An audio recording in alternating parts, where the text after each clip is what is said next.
Welcome to Haunted Horizons, where the darkness lingers and the whispers never fade.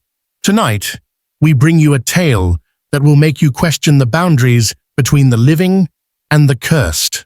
A tale of an inheritance that should have remained untouched, a warning that should have never been ignored, and a ritual that demands a new keeper.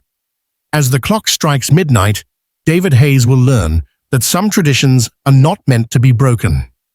And once the candle is lit, there is no turning back. Prepare yourself for the forgotten ritual. Turn off the lights, put on your headphones, and remember, some doors, once opened, can never be closed. The first night, David Hayes had always been a skeptic.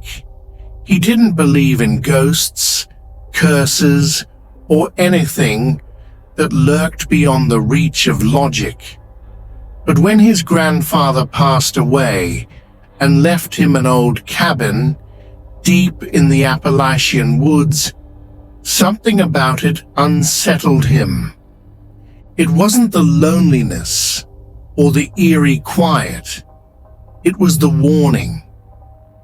Never stay past midnight, and never, ever light the red candle.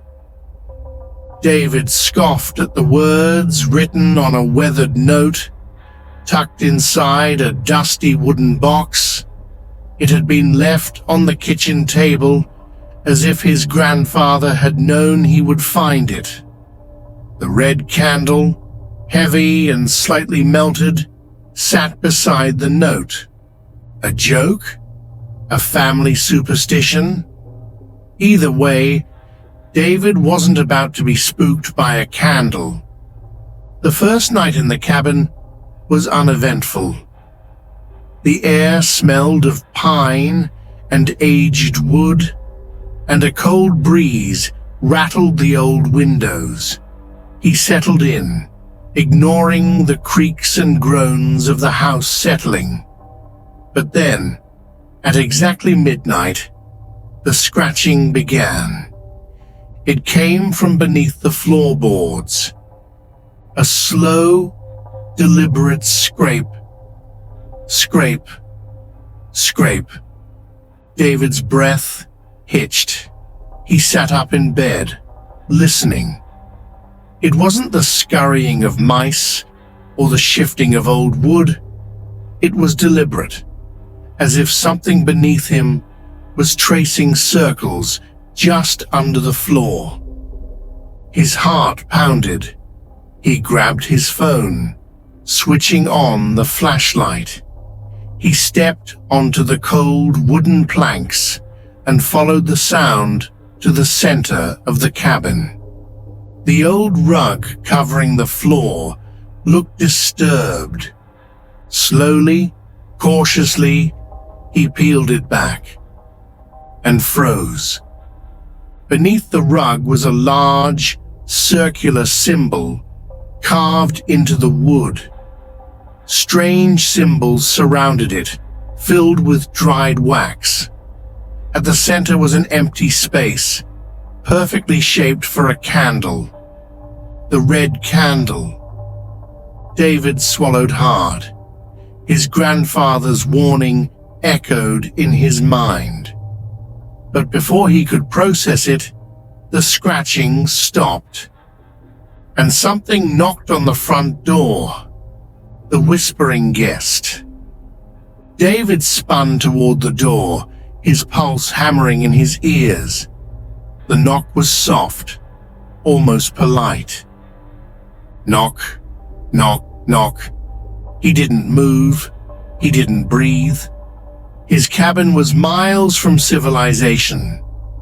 No neighbors, no hikers, no one who should be knocking at this hour. Then, a whisper seeped through the door. Light the candle, David. His stomach twisted. How did they know his name? He took a slow step backward. His mind screamed at him to ignore it, to lock the door, to run, but some unseen force held him there, rooted to the spot. The whisper came again, closer now.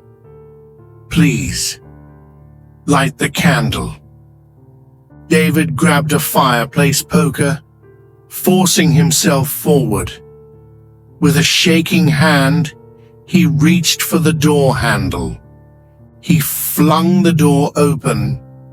No one was there.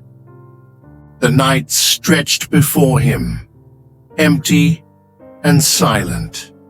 Only the trees swayed under the moonlight, their branches casting shadows that looked like reaching hands. Then his phone buzzed. He nearly dropped it, hands clammy as he glanced at the screen. "Unknown number. Let me in." The air left his lungs. He staggered back, heart pounding like a war drum. The scratching beneath the floor resumed. This time, it was frantic. The candle's light. David ran to his bag, fumbling for his car keys. Time to go. Forget the cabin. Forget the inheritance. This place wasn't safe. But when he reached the front door, it slammed shut on its own. A cold breath slithered down his neck. The air smelled of wax and something rotting. He turned, and for the first time, he wasn't alone. A woman stood in the corner of the cabin, her face hidden beneath a tangled mess of wet black hair. Her fingernails scraped against the wood, dragging along the carved symbols on the floor. Her voice was a whisper inside his skull. "Light the candle, David." David stumbled backward. "What? Who are you?" She lifted her head slightly. Through the curtain of hair, he could see her lips, stitched shut. His breath hitched. "You need to leave," he choked out, gripping the poker tighter. Her head jerked sideways with a sickening crack. Too late. The scratching beneath the floor became a pounding. Something was trying to break through. David did the only thing he could think of. He grabbed the red candle. His grandfather had warned him, but he had no choice. With trembling fingers, he struck a match and lit the candle. The flame flickered, then exploded upward, roaring like a wildfire. The cabin shook violently, the walls groaning like a dying beast. The woman screamed, her stitched lips tearing apart as she let out a sound no human throat should make. The floor split open. Something reached out. A hand, blackened, rotted, its fingers too long, too sharp, emerged from beneath the house. A guttural voice echoed through the cabin, ancient and hungry. "The ritual is complete." David barely had time to react before the world went dark. The final awakening. David woke up, gasping. He was no longer in the cabin. He was standing in a graveyard.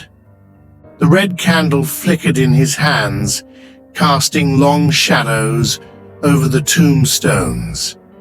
One of them had his name on it. David stumbled backward, heart racing. A voice echoed from behind him. You lit the candle, David. Now it's your turn. The woman stood at the edge of the graveyard, her stitched lips now wide open. Behind her, the ground split apart. Something massive began to crawl out, its form shifting and grotesque. It had been waiting for him. David turned to run. But the candle wouldn't let him go. Its wax dripped onto his skin, searing him. The flame grew larger, wrapping around him like red-hot chains. He screamed as he was dragged backward into the grave, the candle forcing his body downward into the earth. As the dirt swallowed him whole, the last thing he saw was the woman's smile. The wind whispered one final time. The ritual must always have a keeper.